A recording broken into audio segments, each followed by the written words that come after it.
So here I have the PowerShot G7x Mark III. What is this camera capable of? Good vlogging camera. You may have heard of the Mark II, and a lot of people use it for videos. This is the Mark III, and you're getting a Digic 8 processor on this camera. 1-inch CMOS sensor, which is like a double layered one, and 20.1 megapixels, plenty enough. 24mm wide angle with 4.2 optical zoom. That's quite handy, and the lens is actually quite a good aperture. It's 1.8 to 2.8, so a very low light capable lens. Touchscreen, 4K ready, RAW and JPEG photographs, as well as picture styles and Bluetooth and Wi-Fi. I am going to also be testing it for live streaming, and I will be playing you clips of me testing this out fully. Let's get it open. Ooh, okay, so we're going to get our guide, so a nice thick guide of helpful how-tos. You've got yourself a camera. Get straight to the main event there. So we have got the flip up screen for vlogging purposes, so it basically be like that. I like the double coloring. I like the silver and black. Look at the size there. Come on now.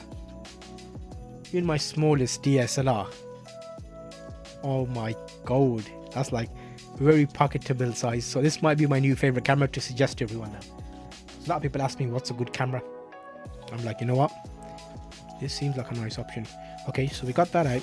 We've got charger. Let's put that here. We've got charge. Okay, and the battery, Canon battery, and it's basically okay. Yeah, simple charger, charge and full. So it blinks when it's charging and it goes to full when it's fully charged. Okay, so nice and easy. And that plugs into there, and you just plug it into your mains. So you can actually charge it via Type-C as well. So it doesn't have to be charged via taking the battery out of the camera. Because what I've found is my phone is a Type-C charger as well. So I just plug in to charge it when it's in camera. So look, see there. Okay, so nice capable camera. We already have some upgrades for the camera that we're going to do. So the first point of call here is getting a bit fancy. I have got a UU rig. This is because I want to attach things to my camera, and if you notice that the camera does not have a hot shoe on the top, so you can't actually put a flash in there or a light. So say for example I wanted to put a light on the top of the camera, there's no hot shoe, which is why we can just do this. And let's upgrade this, which is the next item there. You can simply screw it just like this. I might make my light a little bit brighter so you can see this. Okay, I need something to... Okay, I've got my Swiss Army knife. Let's go and just give it a little bit of a tighten. So this is a double benefit. Firstly, it's a nice stand, because now the bottom is flat. I can actually put it down and use it as a stand kind of thing, like so. It's like very flat. And the second thing is, because the camera is quite a small camera, you've got this extra little bit here now that you can hold on to. So when I'm taking a shot, that feels a lot more comfortable in my hand. I like that. And I can access the compartment for which we shall put in our battery. Just go in there like this, I think. Oh, maybe like that. No, it wasn't right, like that.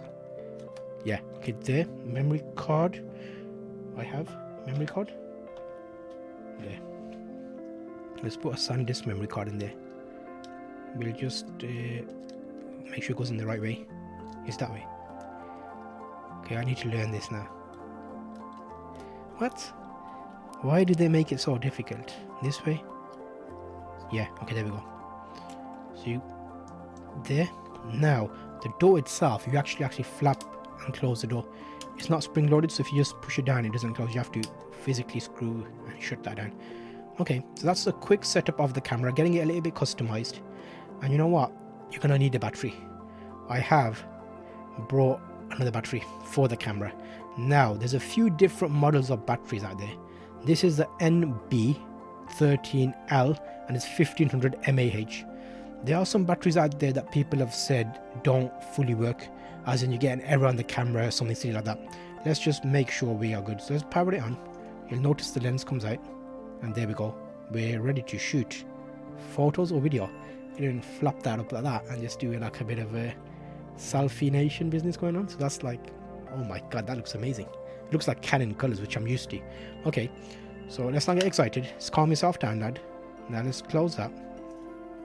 Let's try this battery that we've upgraded. Not upgraded, but an accessory, an extra option, because I want more battery life.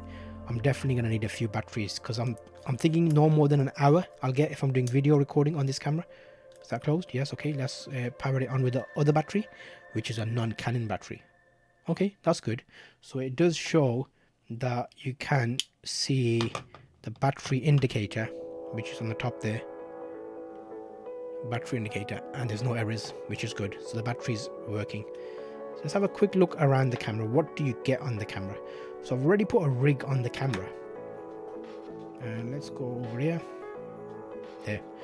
So I have put a rig on the camera, which means at the bottom base, can you see that? It's a bit dark. Let me brighten my light up a bit for you. So I'm getting you nice and close onto the camera here. What you will notice is the rig makes it extra. So you've got a little shoe there now, which lets me do things like that, or a microphone, like a lav mic, a shotgun mic, small one option. We've got a little flash, so that's nice. It's got flash photography. You've got a mic port on the side, which the Mark II does not have. That's a good thing. So you've got a mic port there. We'll show you how it sounds with the mic. I have done a test video with the mic. I've already used it. I'm unboxing it for you now just to show you it, but I have tested it out fully. Okay, so the lens here, we've got adjustment that can change for focusing or whatever you want to change it for. And lens is a good small lens. On the other side, we've got a Wi-Fi button. We've got a flap here for Type-C charging and a mini HDMI. We're going to test the live streaming capabilities as well, so keep an eye on that. This will be like your one-stop for testing the camera out to see how it performs. On the back of it, there's a few menu options here, so we'll have a look through these. The screen obviously flips out. You can also extend it like that, so you can see obviously like if you're holding a hip shooting. And it's got a nice metal hinge, which is good. So hinging around here is metal, nice option. Now let's go there. On the top, manual video mode on off, and a zoom option as well. Let's look at the buttons and see what they're all about. So that was your simple setup guide. We are going to start looking at the camera in more detail. So let's start looking at taking some photographs, and what do those look like. I'm also going to be checking out how the video performs on this outdoors and indoors. So I'll be showing you segments to allow you to see how that performs. Image stabilization, it is an option in the camera, so we will be using the image stabilization in the different modes. There's a few options for standard, low and high. We're going to check them all out and see how that performs, as well as photographs, how they actually come out from the camera. I'm expecting good things. It's a small camera, but we should see. Hopefully you found that helpful. That was a quick overview of the unboxing of the camera and giving you an idea. I am going to link to a whole setup and a review of the camera, photo, video, vlogging, outdoors, indoors. So you'll see a lot more from me coming up. So check that out here.